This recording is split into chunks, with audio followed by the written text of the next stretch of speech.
I think this might have been my most anticipated release of 2025. And yes, it lives up to expectations.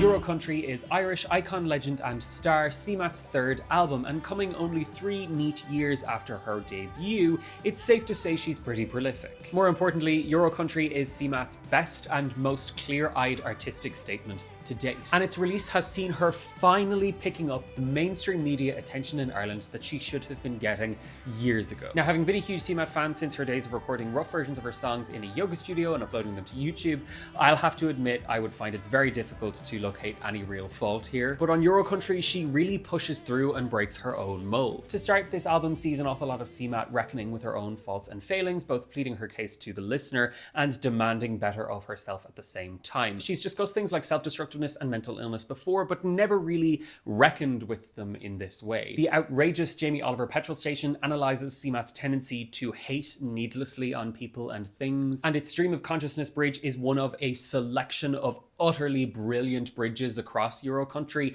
How is she so good at writing bridges? Meanwhile, When a Good Man Cries is a full-blown country track about wallowing in self-pity after hurting your partner. And Carnation Street roils against stagnancy and feeling like everyone around you is having more fun than you are. But I think that the most important of these tracks is Lord Let That Tesla Crash. In it, CMAT tells about the fury, bewilderment and grief that comes with losing someone close to you for the very first time. And it's one of the few CMAT songs where the second person feels like a really fleshed out character, and it really makes the song that much more impactful. However, she does come for trees on the first verse, which I don't support that. Another major theme in the record is the pressure being placed on women, largely by modern capitalism. Lead single Running Planning chugs along like a treadmill under CMAT's feet as she deconstructs the pressure upon women to grow up, get married, have babies. And there's another outstanding bridge here. Meanwhile, the TikTok dance inspiring Take a Sexy Picture of Me reckons with being a woman in the public eye and relentless expectations of sex appeal and youth. And Iceberg examines female friendship through the eyes of someone watching their crazy girl boss best friend